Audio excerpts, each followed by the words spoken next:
Hey everybody, welcome back to Daisy Asks. We've got Shibby here as the co-host again today for another video about Libby's phone.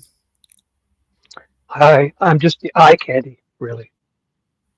Shibby is I'm my just, partner in crime, in true crime YouTube now. I think we work well as a team, so it's great to have you here, Shibby.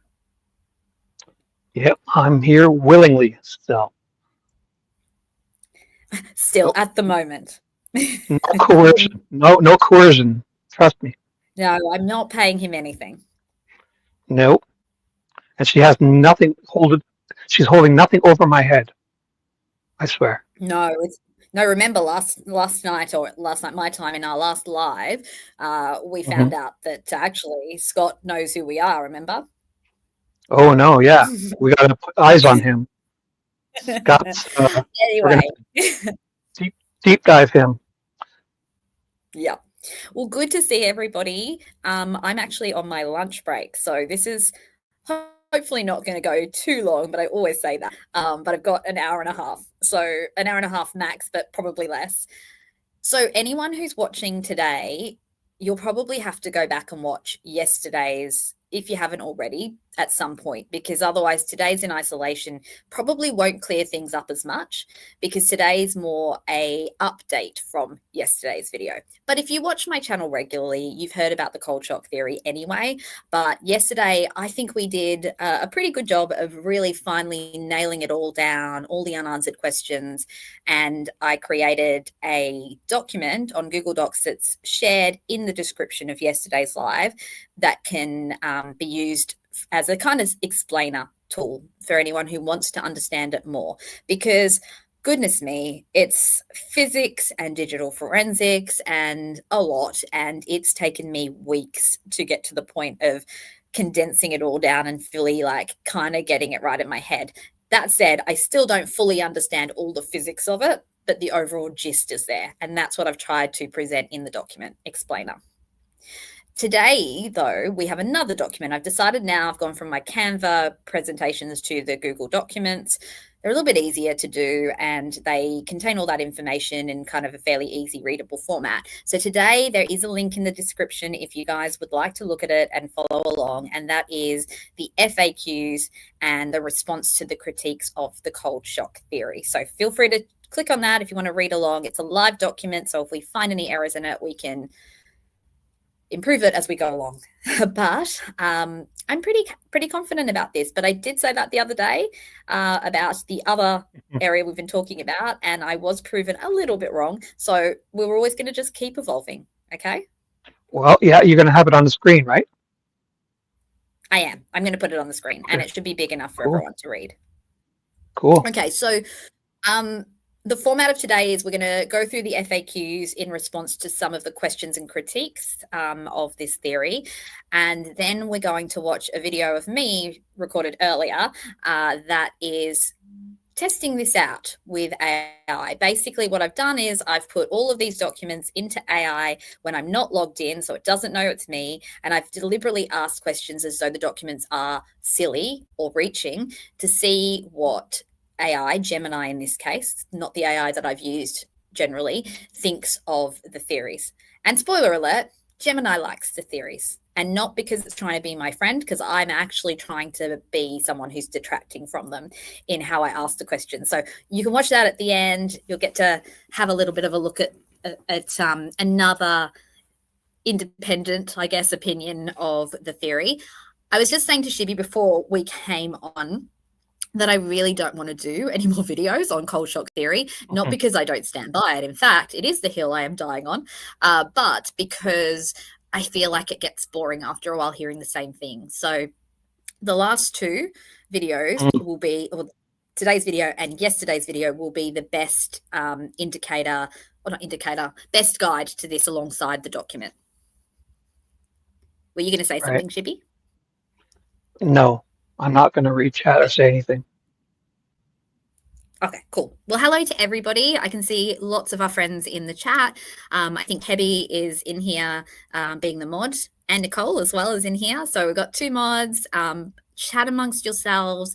Certainly let me know if there are any questions, burning questions as we go along. But when I'm reading these documents of this fairly tech-heavy stuff, I'm not always going to be looking at the chat, just simply because I'm struggling to convey it all in a way that is logical. And so I just want to kind of focus on that at the moment. But we're definitely going to have some more chatty, fun live streams coming up. Like I said, I do want to put this to bed because I think it's very important and interesting, but I don't want to keep going over the same old ground. But I do want to answer the critiques and the FAQs.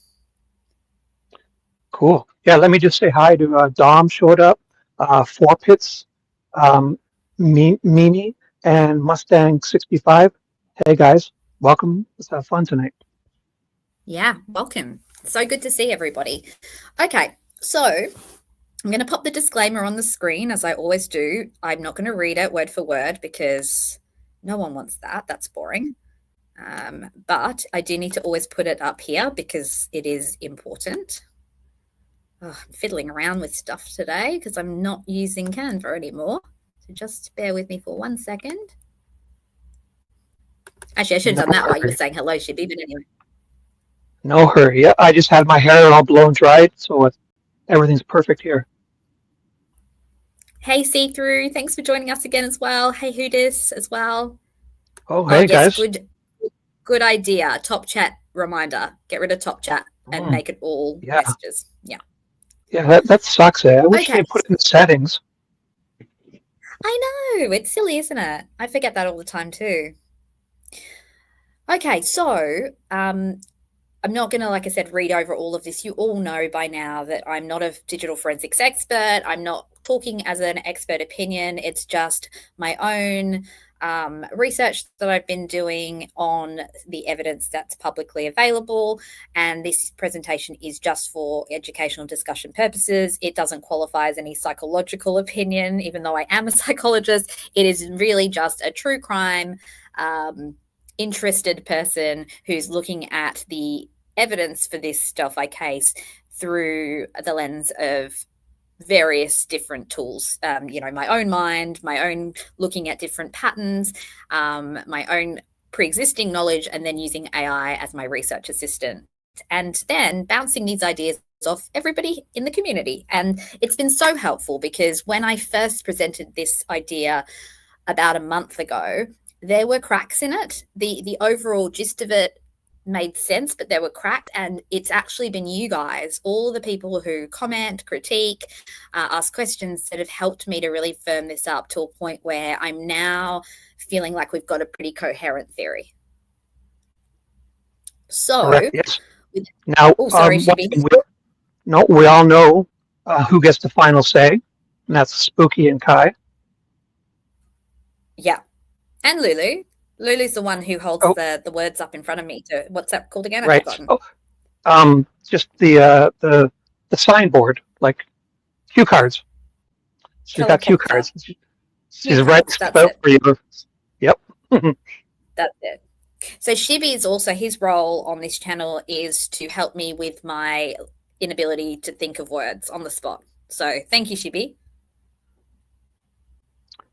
You're welcome. Oh, there you go. Nicole said teleprompter. That's right. Okay, so that's the disclaimer. I know I make bold claims as well, particularly in this area, because I'm going against the experts in the area that were, well, not the experts in the area, but the experts used at trial. But what I'm doing instead is looking at other experts online who've written blogs and, created lots of amazing information about this and tested this. And I'm also looking at what Apple says and various other streams. And that's where I am trying to bring it all together to create a theory that makes sense of not only the overall science and field of digital forensics, but also specifically Libby's phone. So without further ado, though, we've done this a million times. Let's get to the actual interesting stuff. So let's get that off. And this is the document that I've shared that you guys are absolutely welcome to have a look and read along right now. Hey, Cryptex, nice to see you join us. Hey, Cryptex, what's up, buddy? Cryptex is always obvious in the chat because he's got the bright yellow. That really helps because you see it bounces out into your eyes. it does stand out. Good call. Yeah, yeah. Maybe Daisy Asks needs to change from the sort of light creamy color. I need to be like fluoro pink or something. You know what I should do? I should just put a yellow hat on my head, or maybe a sun in the background, like a sunflower. I'm Yeah. gonna. If I like this picture, I'm gonna put like a yellow because it really does get your attention. Yeah, so go on Canva and do like background remover and then yeah, put like something in the background or like and make it pop. Yeah. Okay, Definitely. so this is today's explainer document. It is cold shock FAQ and response to critique. So there have obviously been lots of questions there were while we've talked about this in the chats, but then there's also been some outright critiques as well online about this theory. It definitely seems to have created quite a significant response for some people, but then other people have completely ignored it. And I think that's a shame because I think it is a theory that at least warrants some careful consideration, at least in my opinion and in AI's opinion. So let's go down. So, what is cold shock theory? For those who didn't join us yesterday when we talked about this, or was it early morning for you guys when we talked about this last time, Shibby? Yeah, the last time we had a live, yes, it was Yeah, about 5 in the morning. that's right. So it was your For me, morning, your time. Yeah, I'm that's in right. Because you're still Eastern on time you're zone. still on, yes, you're still on yesterday, and I'm on Monday. Yep, but I work night shift also, so I work till 7 a.m. So um, Yeah. I'm up till then. Yeah, so that was good, and for our southern hemisphere watchers, that's a pretty good time because it's evening for us. But now we're in the middle of the day, so some of our Aussie friends will probably be at work, but they can catch the replay this time. So, what is a cold shock theory? This is the core idea. A phone with limited battery reserve, once removed from body heat and placed on cold ground, may lose voltage over time due to temperature induced stress. So, lithium ion batteries don't have to freeze to fail.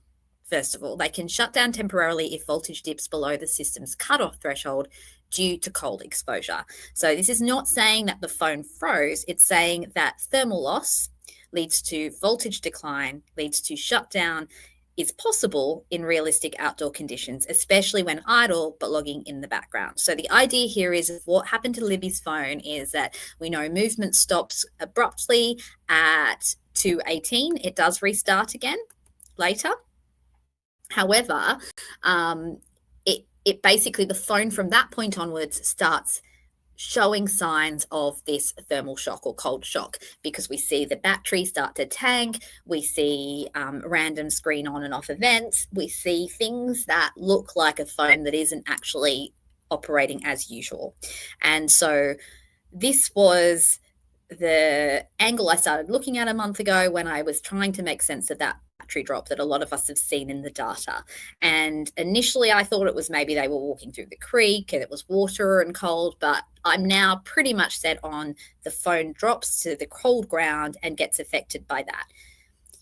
Now, we're going to get into the critiques in a minute. One of the common questions that gets asked is, but it wasn't that cold outside that day. It was a warmer day. And yes, indeed, it was a warmer day. It wasn't freezing. But as I've said here, the phone doesn't need to be freezing to be impacted. And secondly, we've got to remember that a phone on the ground, on cold ground, is going to cool far faster than a phone just in cold ambient air being held in a human hand.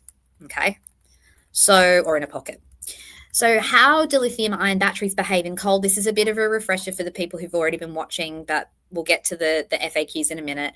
Lithium ion batteries begin to lose performance below 10 degrees Celsius, so 15 degrees Fahrenheit. Now, we see this in Libby's phone if you look at the throttle mode. If you look at the Knowledge C spreadsheet, you will see that every time, based on the timeline, that Libby exits the house or the car, it goes into throttle mode. And in the last segment, it goes into that at 1:48 p.m., which we know is the time that the girls arrived at the trails. So already the phone is functioning in a less optimum state because of the cold air, but it still continues to work fairly normally. But the plunge happens after 2:18 p.m. Okay, so the voltage. Oh, yeah. One sec. We have a new name in chat. Hello, Sandy Hill. Welcome. Everyone welcome. Is that she new? Or I think I've seen Sandy Hill in here before, but oh, welcome, Sandy Hill. Lovely to see you. And well, she must she be just nearer to me given the time. yeah for one. Yeah, it's Monday for her. So welcome. If you're a little later, we haven't just got started. So everyone, welcome Sandy Hill. Yeah, welcome, Sandy, and welcome to everybody else. There's 28 people watching, so anyone lurking, please feel free to come and have a chat with us. We will not bite, except, Oh, I mean, Abby's back. Kai might Abby's back. bite, but the rest of us will not. Yes, but Abby's back, so we're set. We're set. We're absolutely set. We've got two of our amazing, beautiful mods in the chat. We've got Heavy and Nicole. Amazing. Okay, so essentially we can see that the battery would lose performance below 10 degrees Celsius. So already that is the Delphi ambient temperature on that day. However, remember the phone is being held as well, and that's got some of the protective factors. But remember as well, when we're talking about where the phone operates best in terms of temperature, we're talking about someone using the phone. So there's still body heat being transmitted to it. We're not talking about a phone sitting on cold ground, which is where we would see this sudden temperature drop. So it becomes electrochemically unstable below about 0 degrees, which is 32 degrees Fahrenheit.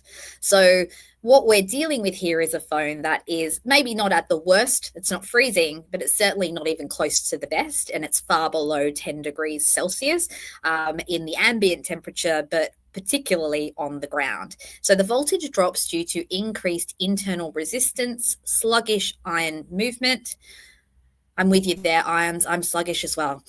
Low thermal conductivity when exposed to cold materials like soil, stone, water-soaked leaves, which we know is exactly what the ground environment would be like in the trail area where the phone most likely dropped down the hill, and then later on the side of the creek bed. So at 1 to 3 degrees Celsius, even with some charge left, the phone can shut down unexpectedly under minimal load. And this is common with Apple devices. They are tuned to protect the battery by cutting off when voltage sags. So note, below freezing, lithium ion cells can experience electrolyte thickening and electrode impedance. I don't even know these words. I'm just reading them off for you guys, that cause voltage collapse even with remaining charge. But if we just put it in layman's terms, when the phone gets cold, the lithium ion cells become unstable and therefore can lead to voltage collapse, even though the battery is technically still carrying charge. It's the instability of the electric kind of aspects of it. This is where I need my science majors here to tell us that makes it not perform well and potentially shut down completely. Now, this is the biggest question that people have, even if they're willing to accept the cold shock theory. They're like, but then why does it come back on of its own accord at 4:33 a.m.? And I had that question too, because it sounds ludicrous. It sounds like magic. It sounds weird. Like if I turn my phone off, it doesn't just turn itself back on, right? I'm sure yours doesn't either. Should be, right? Oh, sorry, I had it muted. No. No, right? So I get why common sense says that's silly. However, we're not talking about a normal phone that we've powered off or that the battery has died to complete zero. We're talking about a phone that is struggling with this electrochemical instability. So it operates differently to a phone in normal circumstances of battery decline. Because when my phone goes to 0%, it truly is an empty battery because I haven't charged it. Or when I turn off the phone, I've specifically decided to turn off the phone, so it's not going to turn itself back on again. But this is kind of like, when your phone dies and then you plug in the charging cable, does it turn on automatically again? I can't remember. But anyway, regardless, we're talking about a completely different scenario here. So let's go to why this happens. So after enough time, the phone thermally equilibrate. God, these words are hard to pronounce. Equilibrates. Anyway, it thermally equilibrates with its environment. The internal voltage begins to recover slightly as, and this should be actually like this. The temperature levels off after the coldest part of the night. Now, Shibby, you were right about this. Yesterday, I was talking about this weird infrared stuff, but actually, you were much closer to the more technical answer. And which was it? What you said, the temperature levels off after the coldest part of the night. That's what I think you said pretty much that about why the timing. Sure. So good job, Shibby. Especially if the sun comes out and there's no leaves on the trees. Yep. So the chemical balance inside the battery starts to stabilize. And this small rebound can push the voltage just above the boot threshold long enough for the phone to start boot sequence, attempt to reconnect to things like Wi-Fi, possibly log one or two system entries like artifacts, and then die again as soon as it draws more power than the weak battery can deliver. And this is what we believe happens particularly at 4:33 to 4:34 a.m. Now, it may also flicker at other points like 6:33, I think it is, and 10:25 when we get the audio output change again. And it has these little flickers to life. And this is to do with the fact that the battery isn't actually dead, but it is flickering because of the instability, stabilizing. And sometimes that could be to do with environmental factors, it's just a slight stabilization of the temperature. But basically, long story short is it is absolutely scientifically possible because the phone isn't specifically dead. Okay. Yep. Scott says, boot to processor to Wi-Fi. You may need to explain that, Scott. But the Wi-Fi comes in because I wasn't mentioning it before because that's one of the critiques. So we'll get to that too. So, overall, Shibby, you've had now a good night's sleep. What are you thinking about the cold shock theory? Well, I think it's, very plausible. Yeah. The batteries are very susceptible to cold, lithium ion batteries, especially. Yeah. Okay. So that was what we presented. And that's what we've kind of been presenting leading up to this, completely sort of firmed up theory over the last few weeks. But yesterday definitely felt like it was super firmed up. Like everything had sort of every little piece of the puzzle had fallen into place. However, unfortunately, it still is being held to a lot of criticism. And actually not unfortunately, we should say that is actually a good thing because criticism is what helps aid us in growing our ideas and evolving them. And so I thought I'd go over the critic claims that we had overnight in my time for this theory. And some of them are ones I've heard before and some of them are newer ones. So I'm going to go through them one by one. I think there's 5 claims that we're going to go over. So critic claim 1, the temperature was 34 degrees Fahrenheit or whatever it might have been at various times in the day, and that's not cold enough. Well, 34 degrees Fahrenheit refers to the air temperature, the ambient temperature, not the actual temperature of the ground or the device. So cold, damp ground can be several degrees cooler than the air for a start, especially in shaded or low-lying areas near water, which is exactly what we're talking about here. A metal device resting directly on that surface cools quickly and can approach or briefly dip near freezing, even if the recorded air temperature is slightly above it. Okay, so this is anything that touches the surface of something is going to cool or heat faster than if it's in the ambient air. And this is convection versus conduction, or conduction is the surface, convection is more the ambient temperature. So we know this about cooking, and the same is true of cooling of devices. So evaporative cooling and heat conduction can lower the device's surface temperature further, creating short cold shock conditions that affect battery chemistry.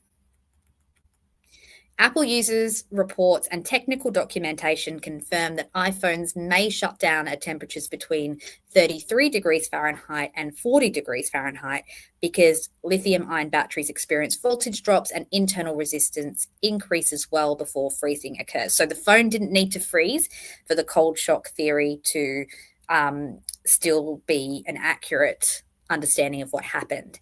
And Apple iPhone 6S was particularly represented in some of these Apple user reports. Yes, the iPhone 6 and 6S had batteries from day one, battery problems from day one, pretty much. Yeah. So we're dealing with a battery that's already problematic, and then we're dealing with these particular cold conditions, and the combination of the two, and as well as probably the fact that Libby's phone wasn't charged to 100% either. You put all of that together, and yeah. Mustang says, does anyone actually have proof the phone wasn't wet? Well, I think the phone was damp, but it didn't have the specific marker for water damage. So I think water has to reach a particular part of the internal components, and then it shows a sort of marker. I think it changes color. Do you know about that, Shibby? Yeah, but I thought, yeah, on the older ones for sure. You could look in and Yeah. see. It was a visual. Yeah. So, I mean, realistically, this is why you can't get away with taking your phone to the Apple shop and going, oh, I don't know why it's not working, because they can actually say, well, it's not working because you've dropped it in water or something. So, yeah, there is definitely an indicator. Yeah, they can tell for sure. The critic claim here, and now this is based on not publicly available data that I'm aware of, but the critic, one of the critics has suggested that there are reports showing logs at 5 a.m., 7:30 a.m., and even 10:45 a.m. Now, I don't have access to any of those, but potentially there are reports that show those logs. We only see what's been provided as an exhibit. However, even if there are, and even if I saw those, it wouldn't change my resolve, because those timestamps come from extraction software artifacts, not the raw knowledge C logs. Only knowledge C or SQLite level timestamps tied to the system clock reflect actual device activity. So different forensic tools can generate different PDF timestamps depending on when reports are exported or processed. They're not live user activity and don't disprove the cold shock theory. Okay. Right. Now, also one sec. Now, more modern phones are definitely much more waterproof, and there's different levels. The IPv6 and That's the right. ratings, especially back then, it was just starting to get good. Now they're really good. Yeah, that's right. I mean, yes, gosh, I've dropped my phone in the pool multiple times, and it's still going well. The only time that it didn't fare well, it's still alive now, was when it went in seawater, and that's because of the salt, I think. But you know what? I've even dropped I had the old ones, the iPhone 3G, the iPhone 4, the iPhone 5. I've dropped them all in some kind of water, and I just power them off, put them in the bag of rice for the day or That's two, right. and they've all turned back on. So You're so right. I mean, I've been doing that for probably the last 10 years or so. I feel like the last phone I lost to water damage would have been in like 2010, maybe. And that was also water at the beach anyway. But yeah, I all my modern phones have got wet at various points, and they've been fine. yep. And I'd like to say hi to Peggy. Hello, welcome. Hey, Peggy. So that critic claim is, is kind of, not disproving anything. So then the next one is that battery percentage entries vary, 4% at one time, 5% at another. And we've seen some variability in the data set. I think when she unplugs the phone from the car and it goes up another 1%. Now, this is actually pretty normal. First of all, when you unplug a phone from charging, it can, it's still technically, you're just unplugging it at that second, but there could have still been some juice going into the battery. But secondly, it's actually really normal across different tools, versions, or passing logic, e.g. rounding, delay and sampling, or differences between Apollo and Celebrite. So the key forensic truth isn't the exact percentage, it's a pattern of steady decline until shutdown at 5:45. And we've talked about this before with this data set. If you take everything second by second, you can find lots of anomalies, but that's because that's just not how it works. And I think you mentioned this yesterday when we're talking about the Snapchat stuff. Like, they round things, even the coordinates. If you round them too significantly, you will find that the point at which it maps on, say, Google Earth will shift. Yeah. So we've got to remember that there's usual kind of room for error, but it's more around the overall pattern. It's like if you weigh yourself every day, right? And if you see your weight goes up by 200 grams, I mean, that's just measurement error sometimes, and it doesn't necessarily have anything meaningful. What we're looking at is the overall pattern across days, or across, in this case, across time. Yeah. Okay, the next claim, I've talked about this before, but we'll raise it again. Apparently, the real reports are hundreds or thousands of pages long, and I don't doubt that. And so I guess the supposition then is by the critics is that this Excel data that we're relying upon, which is from the exhibits, can't show the full picture.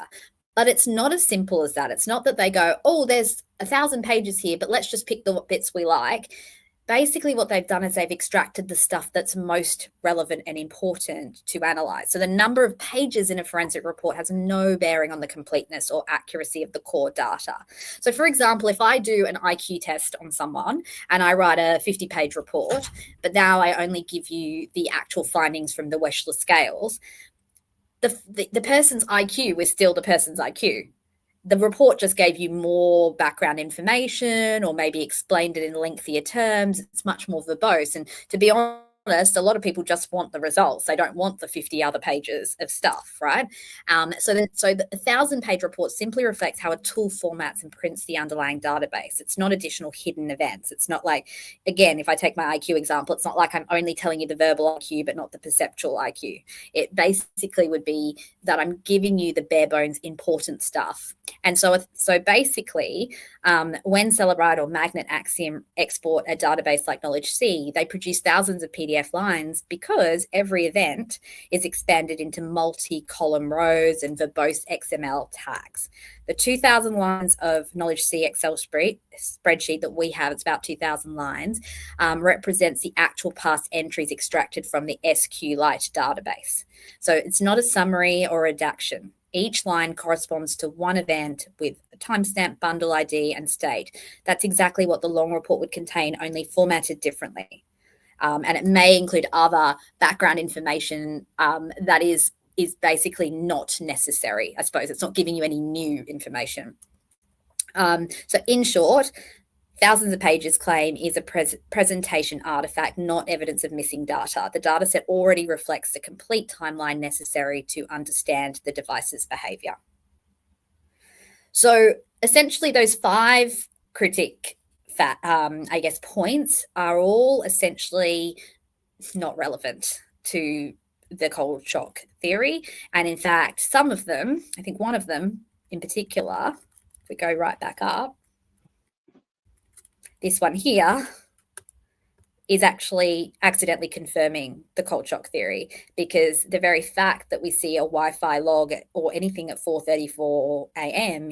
is consistent with the service initial automatic Wi-Fi subsystem startup. So it's just basically a very common thing that happens when the subsystem is starting up after or during a failed boot. Okay, so that's actually confirming what we're saying rather than disconfirming it. So what's Correct. actually seen in the data? Oh, sorry, Chibi, did you have anything to say? No, I was just going to say maybe you should take note of Scott's last comment, and he said there was something some hardware wasn't available till 2024.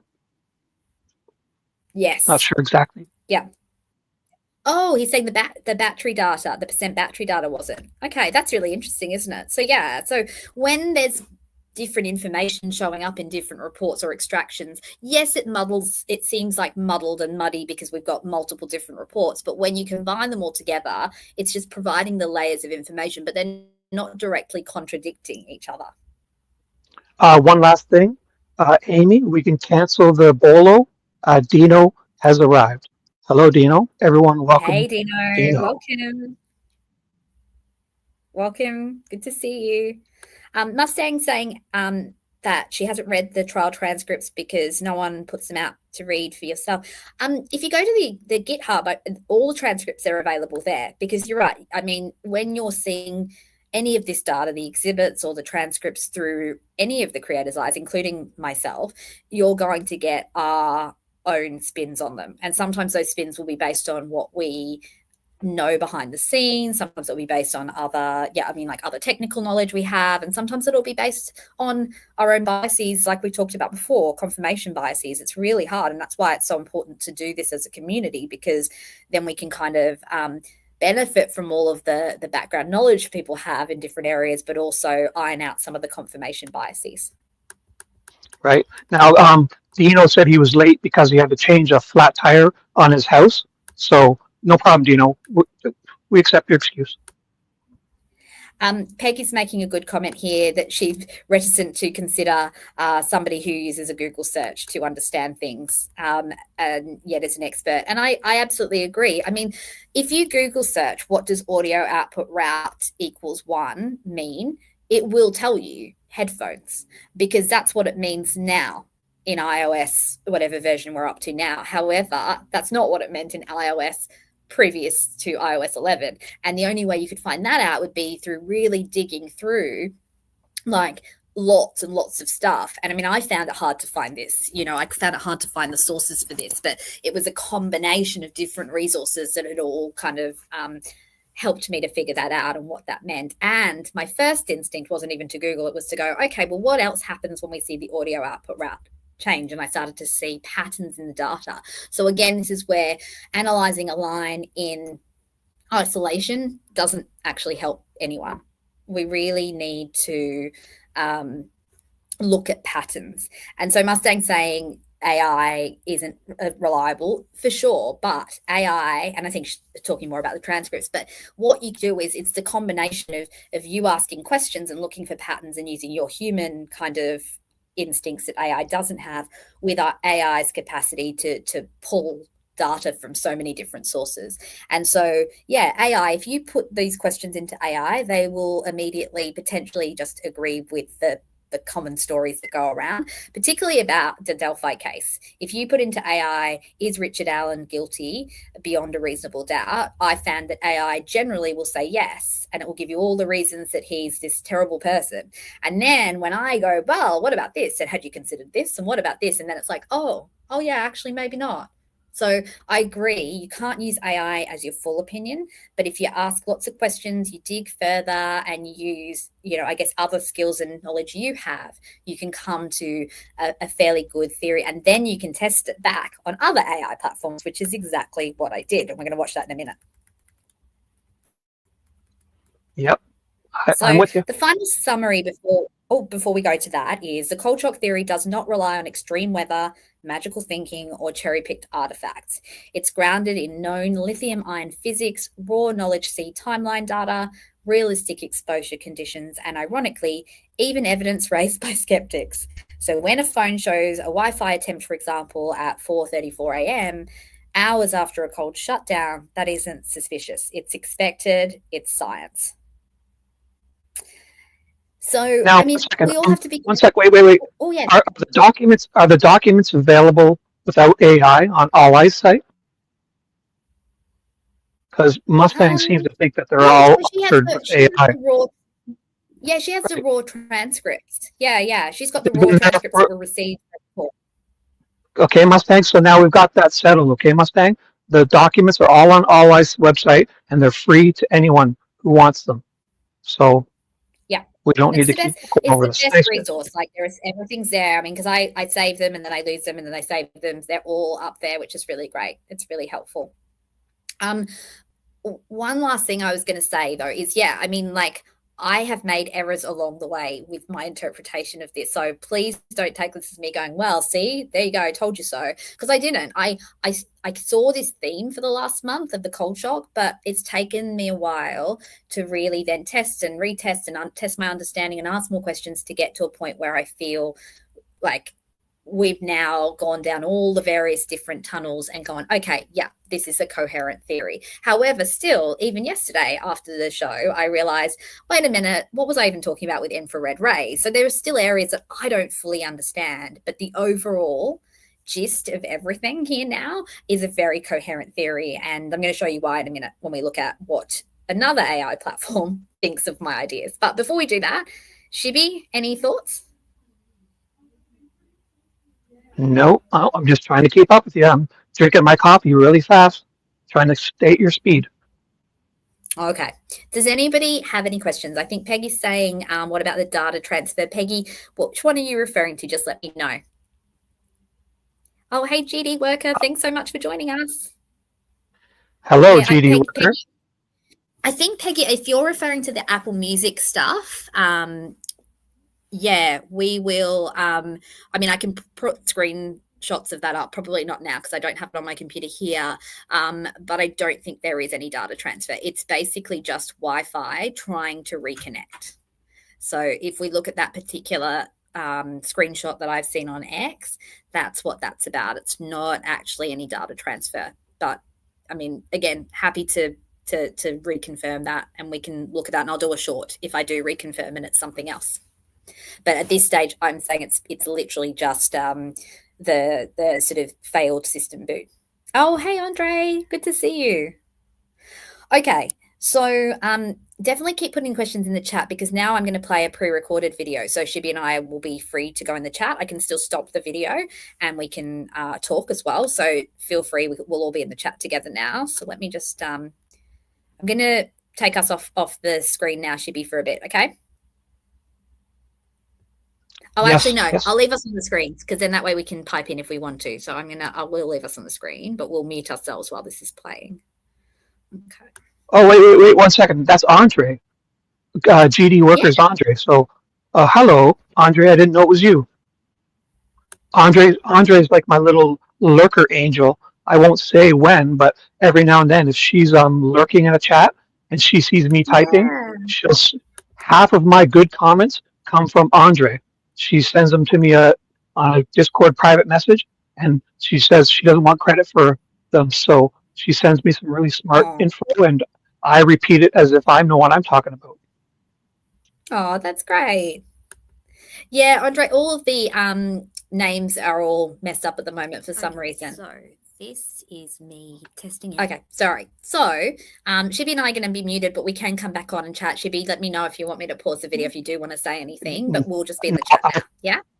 Yeah, I think we should, because this Amy from the past is going to need some talking to from Amy from the future. So yeah, pause whenever you feel. She's out of line.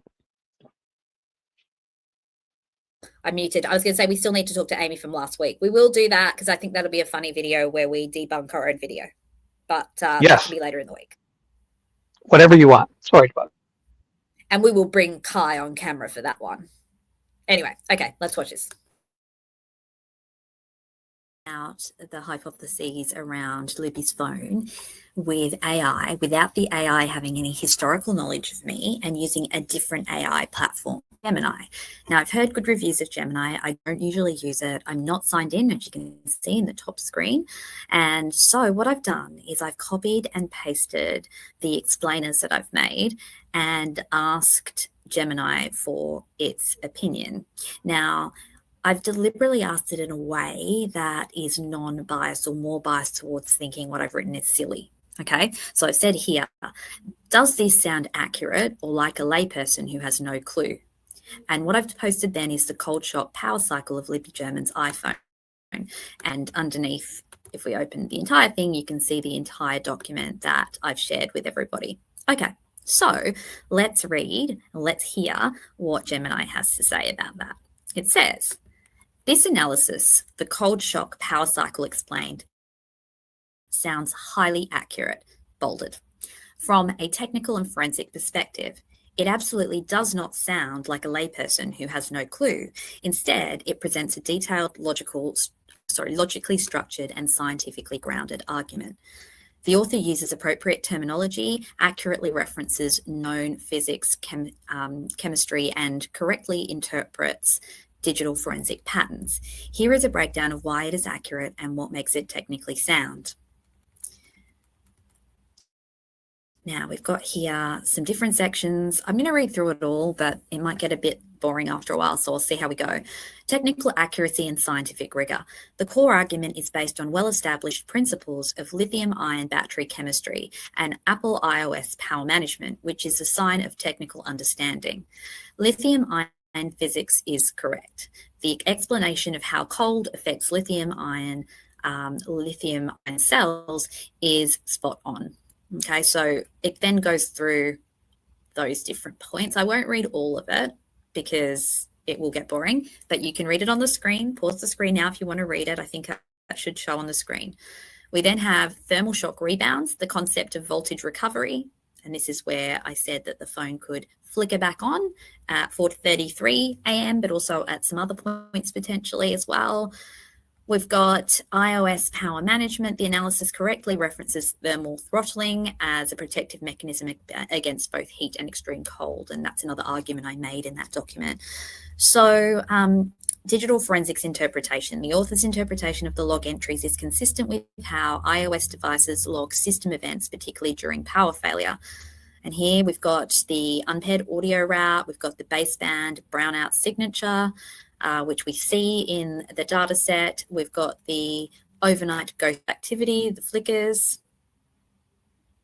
I'm just mindful to pause it a bit longer if people want to read it.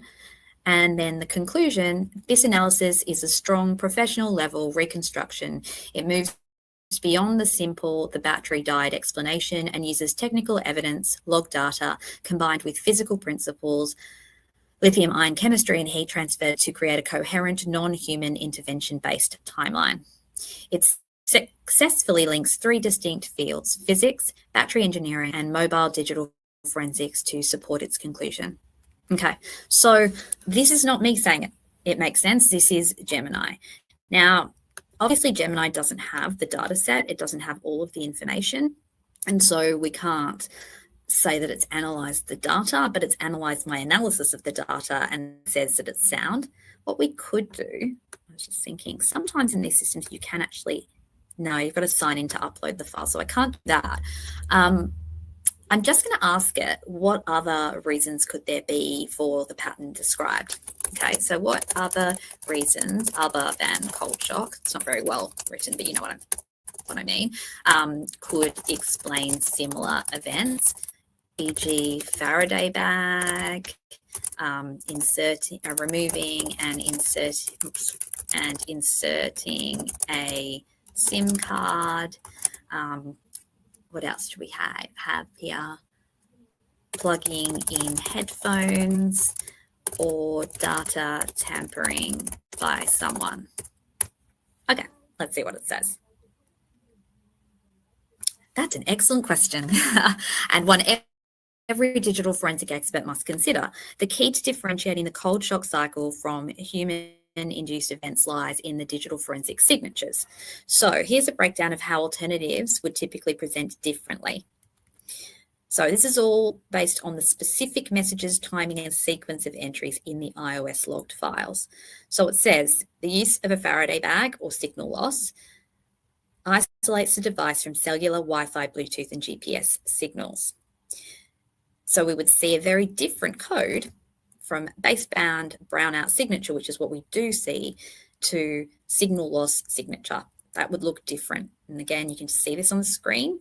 And so I'm not going to actually read through it. But if you want to see the difference there, and we've got the ghost events. So basically it's saying that what we see here does not match what the code is saying in the knowledge C data. So the takeaway, a Faraday bag or signal loss primarily affects the modem logs and network status, but it does not induce a specific voltage sag and system collapse log seen in the cold shock event. We've got removing and inserting a SIM card. So it says here that the network state would look different. So what we've got here in the cold shock signature is abrupt network failures caused by power loss during connection attempt. What we would expect with a SIM card event is that logs would show clean intentional hardware events such as SIM removed, SIM inserted, or baseband reset initiated by the operating system in response to the hardware change. System power, uncontrolled voltage collapse followed by hours of voltage flicker and rebound, whereas if it were removing and inserting a SIM card, the phone does not power off or randomly reboot simply due to SIM removal. The user is prompted for the SIM pin status, but the device remains stable and powered. The sequence of log entries is a single clean event chain related to the SIM change, not continuous power cycling. And again, if we're talking about the audio output route, it says that SIM card activity would not involve audio codec. So takeaway, SIM card manipulation produces a distinct clean hardware event log that is easily distinguishable from a catastrophic chemically induced power failure. Okay, let's look at the next hypothesis, plugging in headphones. So what we would see here is a clean log entry, audio accessory connected, disconnected. The event is expected to be clean and completed by the system. Plugging in headphones does not cause an iPhone's voltage to collapse. Obviously, we weren't trying to link it to that. So while the cold shock log mentions an audio route, it's the unpaired nature and its simultaneous occurrence with modem and voltage failures that point to power collapse, not simple accessory connection. And then finally, we've got data tampering. So attempting to alter, delete, or inject log entries is a major concern in forensics, but it has its own set of detectable signatures. So internal consistency, we would see breaks in the chain of custody integrity. Okay, we can tick that box, that there could potentially be that. A tampered log set would likely show timing anomalies, though, such as missing contiguous, I don't actually know how to say that word, time segments, mismatched timestamps across different database files, or log entries that do not align with the file system's log file or journal records. Now, again, I think people would say, well, maybe that is the case given some of what I've heard about the data. So we'll look at that in a second. Log entries, so entries adhere strictly to the established iOS logging framework in a cold shock signature, whereas in data tampering, we would see log entries may be syntactically correct but lack necessary metadata or context that the operating system generates automatically.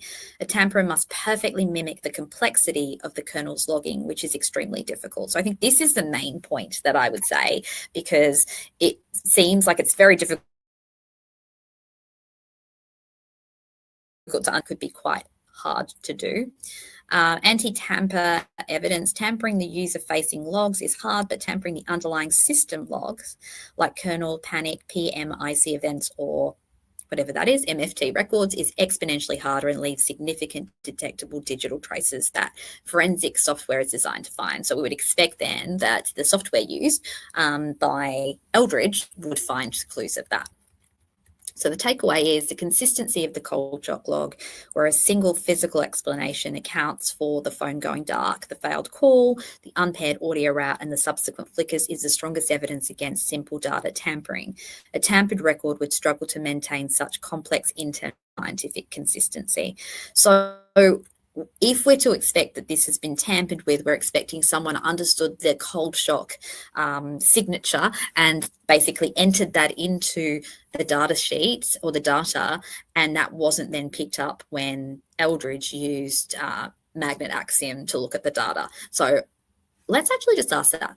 Would magnet axiom passing the data see if someone had deliberately tried to make it look like cold shock? Ignore my typos.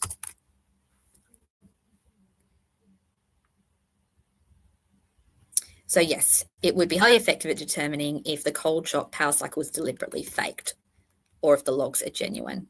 Okay, so a deliberate attempt to fake something would require tampering multiple independent system files, and this is extremely difficult because iOS devices log events across numerous databases and log files, all with their own internal timing and integrity checks. So I'm not going to read through all of this. This is more technical, but we can see here, I'm leaving on the screen long enough for people who do want to read it, but that would be incredibly hard to fake.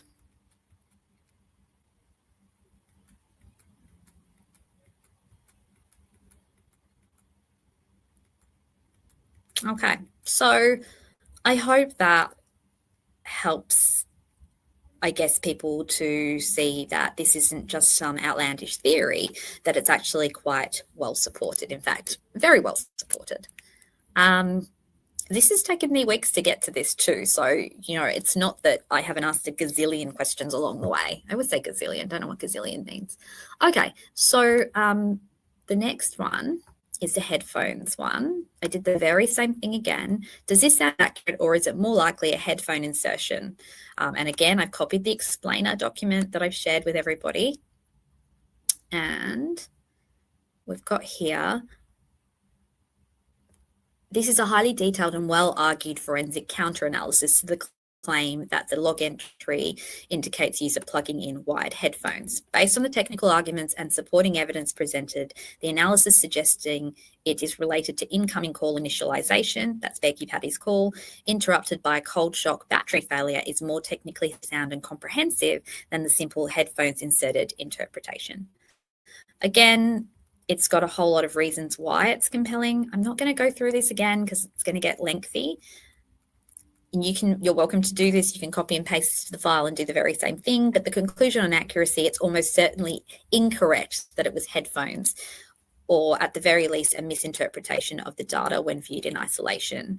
The audio output route explainer you provide presents a more robust and contextually integrated explanation. It aligns with the log entry with a contemporaneous system event, a likely failure mode, and known technical limitations and errors.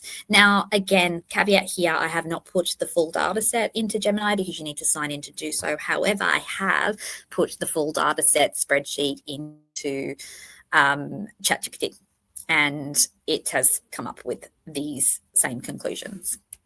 And it's what's formed the development of my ideas around these explainer documents that I've developed. Okay, let's go to the next one. Oh no, I think we've already done this, the cold shock. And okay, this one we haven't talked about as much yet. I am going to go through this explainer in more detail at some point, but we did touch on it. And that is, I've deliberately here made it inflammatory. I've been like, this is ridiculous. So I basically said that the thing that I've created is ridiculous here. And Gemini doesn't know that I am Amy G, Daisy Arse, who wrote this document. So it sounds like I'm trying to tell Gemini this person's silly, because I didn't want it to be biased, because you know that ChatGPT or AI can sometimes be biased towards you because they want to make you feel good about your stuff. So that's why I've deliberately done it this way. So I've written, this sounds ridiculous. No. Is it really correct or just reaching? Why no camera app in foreground appears when Libby records the bridge guy video? And so what I've done is I've copied and pasted the explainer, which I shared in yesterday's video again. And let's see what it has to say. Now, if it had said it was ridiculous, I would have shared that. I think everybody now knows that I will correct myself if I'm wrong. I'll blame it on the cat, but I will correct myself. But instead it said, this analysis is technically correct based on the architecture of iOS 10.2.1 and how Apple's behavioral logging database Knowledge C functions. It's not reaching. It accurately describes an expected forensic artifact for a specific scenario. The event presented as a standard explanation in iOS forensics for the absence of a full app launch entry when a system function like lock screen camera is used. Why the analysis is correct. The analysis hinges on two key technical points about iOS: the camera UI service and the Knowledge C logging scope. 1. Lock screen camera uses a system service. When a user swipes left on the lock screen or the control center to launch the camera, the full user-facing camera app is not launched. Instead, the operating system's main process, Springboard, which manages the lock screen and home screen, launches a restricted, lightweight service called Camera UI Service. Restricted access. This service allows quick photo video capture while the phone remains locked.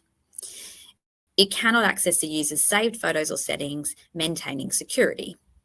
And that makes sense, because you don't want someone just picking up your phone and taking a photo or video and then being able to scroll through all the others. You can still see the photos or videos you just in during that episode of swiping into the camera app from the lock screen, but you cannot see previous. And if you then stopped using it and started using it again, you wouldn't even see the ones that were taken in the previous lock screen camera event either. The key point, because this process is managed by Springboard, a core system component, and not the user-installed com.apple.camera app bundle, the system does not register a full application transition.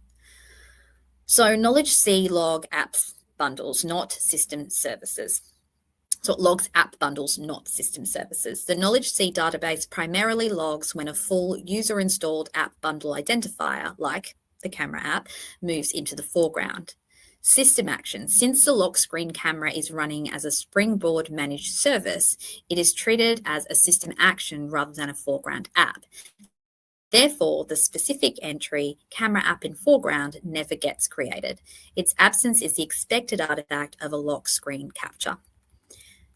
The audio output route sequence. The sequence of the audio output route events provides a strong secondary indicator support of the lock screen's theory.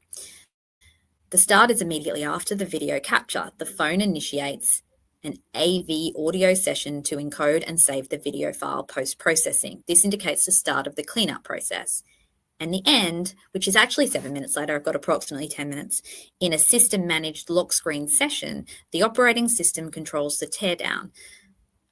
The session lingers in the background, consuming minimal resources until iOS automatically closes it down as the system fully idles. This delayed closure is characteristic of a system-driven springboard lock screen cleanup, not a user manually tapping stop and then closing the full camera app within seconds. So this combination, no foreground app entry, a system-controlled delayed background cleanup, is considered forensically consistent with a video recorded via the lock screen shortcut on that specific iOS version. The conclusion reached is not speculative interpretation, but a technical application of known iOS behavioral logging rules for that device and operating system. Okay, so for the iPhone 6S using iOS 10.2.1, the lack of a camera app in foreground entry combined with the delayed audio session closure points strongly to a lock screen capture event where the phone's springboard process handled the recording via camera UI service. Okay, and then I think actually this last one,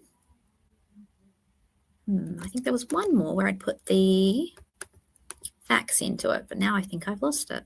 Or is it just not showing up because I've minimized the screen? No, I put the question and answer into it too, which we talked about or will have talked about by the time you watch this, because I'm recording this before that video. I put that in as well, but I can't find it now. Let's do it again then. Okay, bear with me. Okay, so I've popped it in with the very same sort of dismissive question, like, is this document correct or is this person just reaching? And I've put in Cold Shock, FAQ, and response to critiques, which is the document that I will be sharing on this live. So this document presents a plausible and scientifically grounded hypothesis regarding the phone's behavior rooted in the known principles of lithium-ion battery physics and iOS system logging. The author, Amy G, is not simply reaching, they are offering a detailed technical interpretation based on well-documented phenomena, specifically the impact of low temperature on battery voltage, which is a common failure mode for lithium-ion devices. The analysis of the cold shock theory, it says established electrochemistry and Apple device characteristics, the claim that performance degrades below 10 degrees Celsius, 50 degrees Fahrenheit, and that voltage drop due to increased internal resistance can cause unexpected shutdown before freezing, so it doesn't even require freezing, is scientifically accurate. Apple itself documents specific temperature ranges for optimal use and protection mechanisms against low voltage. The shutdown mechanism is designed to protect the battery when voltage sags, even if the remaining charge percent is non-zero. Air versus ground temperature.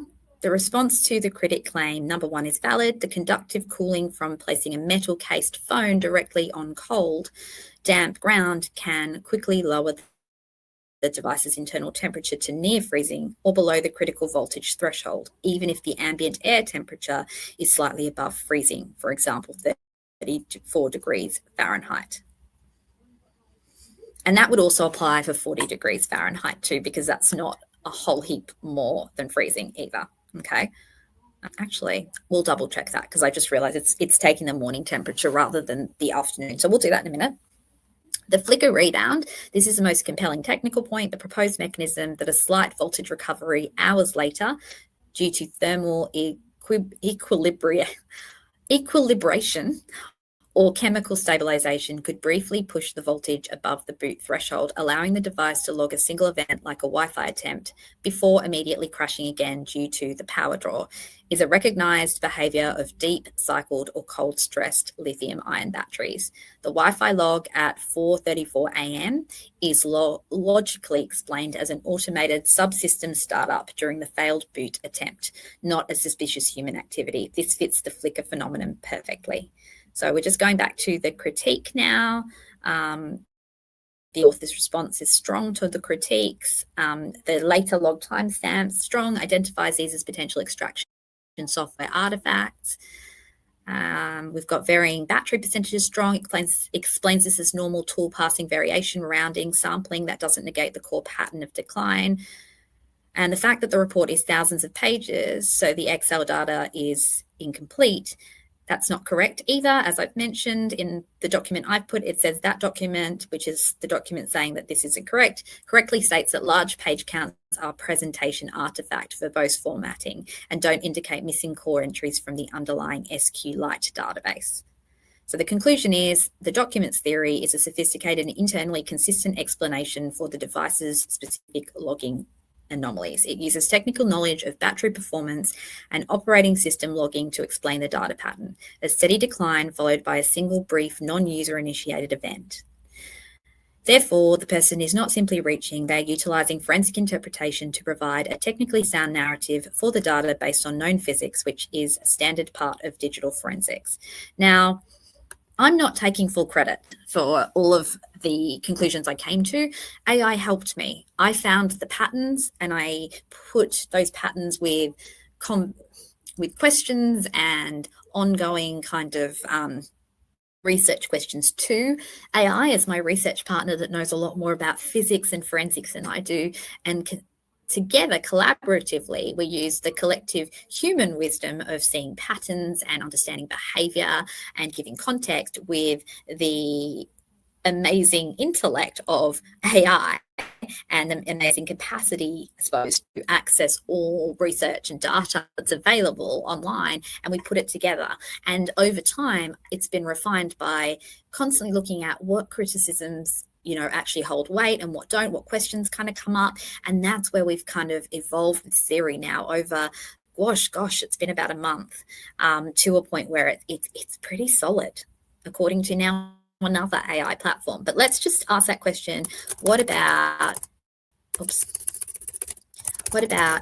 if the ambient temperature was, don't worry about my typing, guys, actually 40 degrees F when the phone at 2:18 p.m.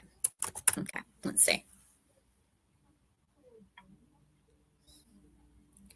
So the core principle of the cold shock theory remains plausible even if the ambient air temperature was 40 degrees Fahrenheit at 2:18 p.m. So it's still a stressful temperature. Performance loss of lithium-ion batteries begins well above freezing. And this is probably the explanation for why it takes longer. It doesn't just die immediately, but it sort of limps on for another few hours. Okay. Ground is colder than the air. The cold shock event still happens later. The cold shock event that causes the shutdown and the subsequent 4:30 a.m. flicker relies on two conditions: sufficient cooling to cause voltage collapse and a later temperature change, which causes the rebound.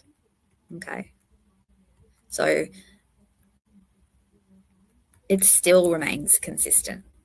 Now, I'm still trying to get my head around what it is about 4:33 a.m. and Shibby's explanation yesterday was better than mine that had something to do with infrared rays.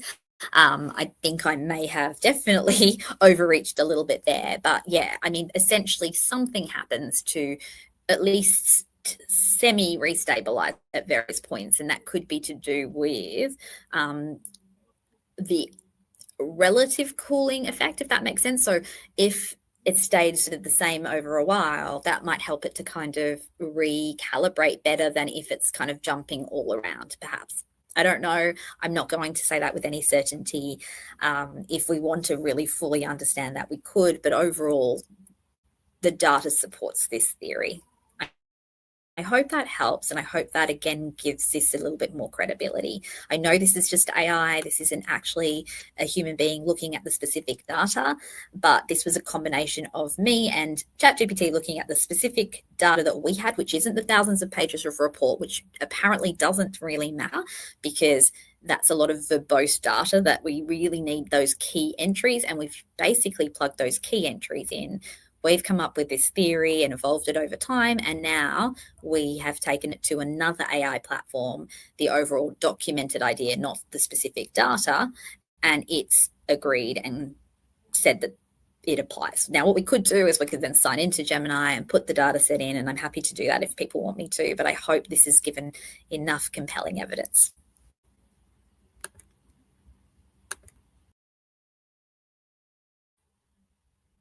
Okay, so there you go. I guess that's Gemini agreeing with me, which is nice. Nice to have Gemini on the team. I have also used Perplexity AI and ChatGPT as well.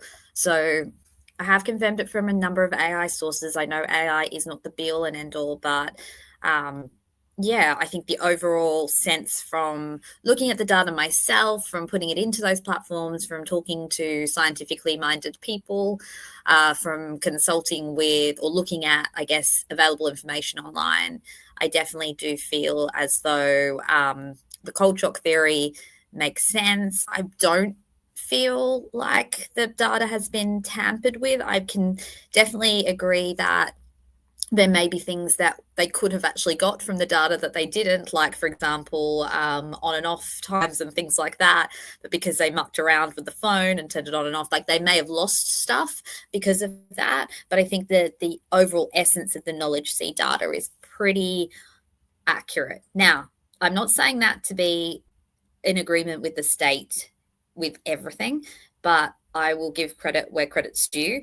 And the only credit I'm going to give them is that they haven't tampered with it. I'm not going to give them credit for interpreting the data particularly well, because, you know, we've got 3 experts that have looked at this data and didn't suggest cold shock theory. We've got the uncertainty about the headphones, where it clearly does not seem like a headphone event. We've got people not understanding, experts not understanding why they used a camera from the lock screen, and yet that's a known thing that's you've been able to do for over a decade.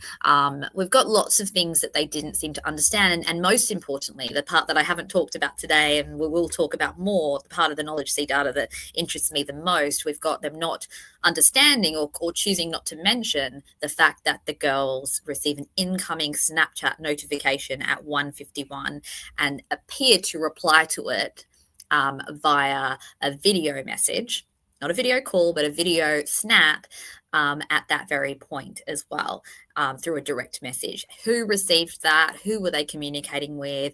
We know about the other 4 photos, but why was that never mentioned to me? That's the key thing that I found from the knowledge C data, along with obviously this confirmation that the phone never did go inside. It wasn't in a Faraday bag, and most likely it was in that location where it was found for quite some time. Shibby, any final thoughts on cold shock theory or anything to do with the knowledge C data?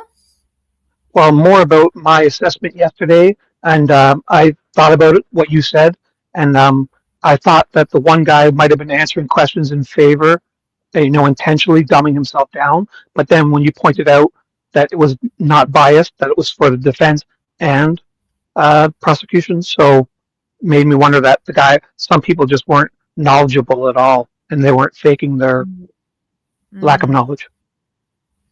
And I mean, this has been a problem across this case with expert testimony, if I'm honest. I don't feel, and of course I don't have access to all of the reports and data, but, you know, there were misspoken things by so many of the experts on both sides of this case. You know, we've talked about the tool mark analysis and the problematic interpretations going on there. We've talked obviously now about this knowledge C data, and we'll finish off the psych panel soon as well. But, you know, I have problems with the psychological testimony as well from what's available publicly. So again, I'm not sort of going to say it's definitely problematic without being able to see access to all of the files and records and reports, which I probably won't see.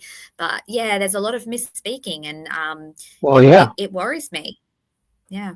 Like they said, they kept talking about Richard Allen is feigning his illness, yet they're giving him forced injections of Halidol, and they didn't perform the simple test that they have that could accurately tell if the person is feigning or not, which I believe. That's right. They didn't do a test of malingering. Exactly.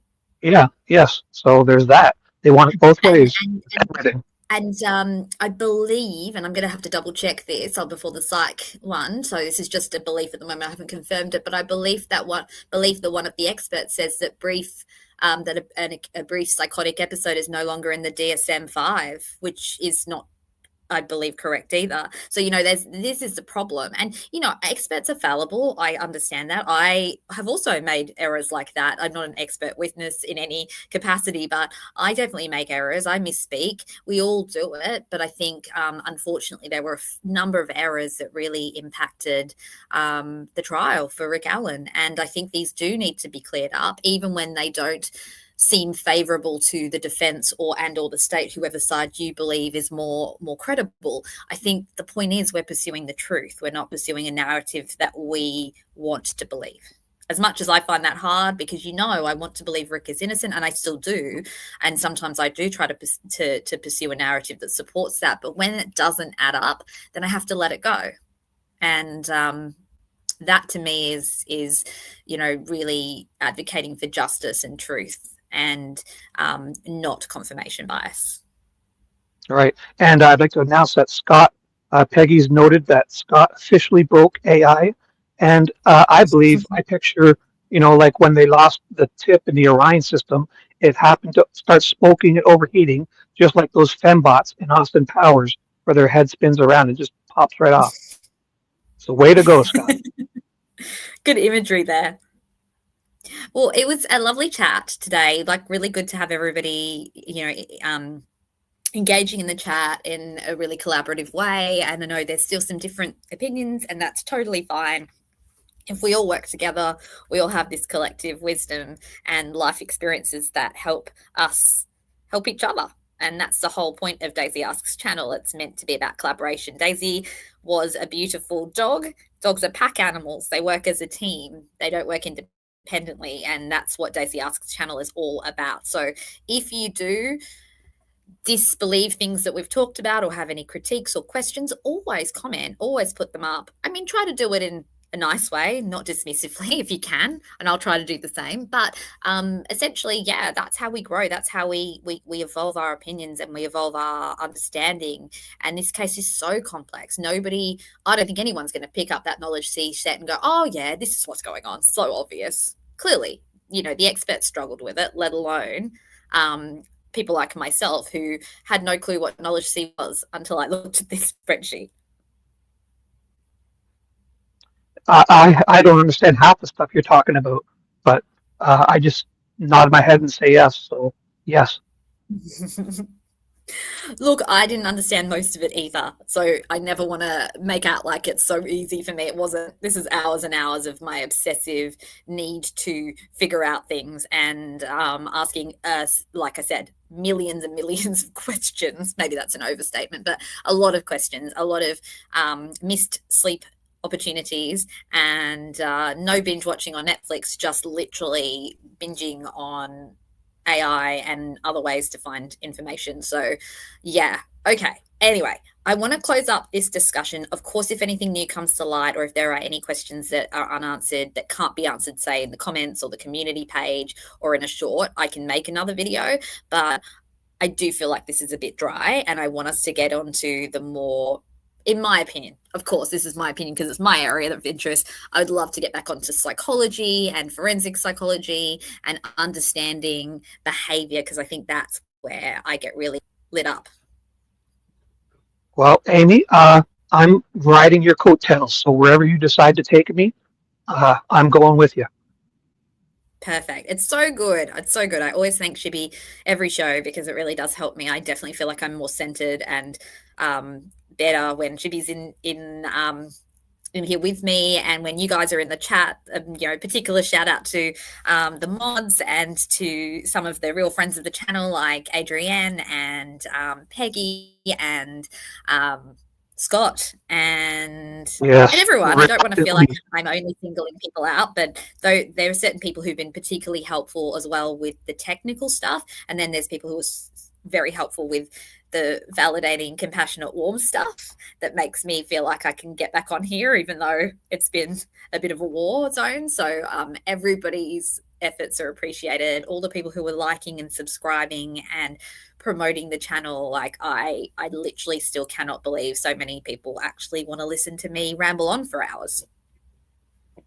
Special thanks to Heather Brown, Hebby, and Nicole, and Dino, and everyone, Scott, Peggy. Thanks for participating. You guys are great. Yeah. So we'll see you guys tomorrow. Tomorrow around the same-ish time, maybe a bit earlier. Shibby, we'll plan that out. I think I've got it planned for earlier, but we'll chat about that. That's going to be the forensic unicorn stuff that I haven't made any document or slide for yet, but I've got lots of stuff that I want to talk about, so I'm going to try and organize it tonight, ready for tomorrow, and not postpone it again, because we can always do it in parts if there are stuff that I don't have in the slides and stuff tomorrow. So I'm going to let go of perfectionism, and we're going to have a chat about why Richard Allen would be a forensic unicorn if he truly committed this crime.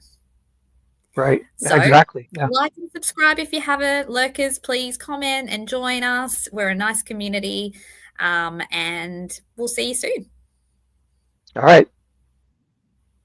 But, and we'll get Scott's update from AI as well. We'll pop it on the community page. If Scott will probably email me maybe, or let me know when he's got the data back, if he hasn't completely broken it. If everyone can't use ChatGPT today, it's Scott's fault. Okay, so yeah, Scott broke ChatGPT. Yeah, but if he does get an answer for us, yeah, I mean, look, he's just such a troublemaker, really. Yeah, we've almost got his location fixed in, so if we can just keep him in chat for like 10 more seconds, I'll know where he is. That's why I invite him to every chat now. I'm like, you need to be there because we need to really pinpoint and triangulate that location. We have a van outside your house with 5 guys inside the van working computers. Doing any of this. Geofencing doesn't even give us a good location. Gosh, Shibby. No, you should know that. We have that a van. It's one of those cable TV vans, and there's 4 or 5 FBI guys in it working computers right outside your house, Scott. We know where you are. Okay, yeah, you've let Carol go for a while. You're following Scott instead. No, I'm just kidding. Thanks, guys. You're all great. All right. Okay, have a good night or day wherever you are, and we'll see you tomorrow. Bye. Thanks, Shibby. Bye. Bye. Thanks, Amy. Night.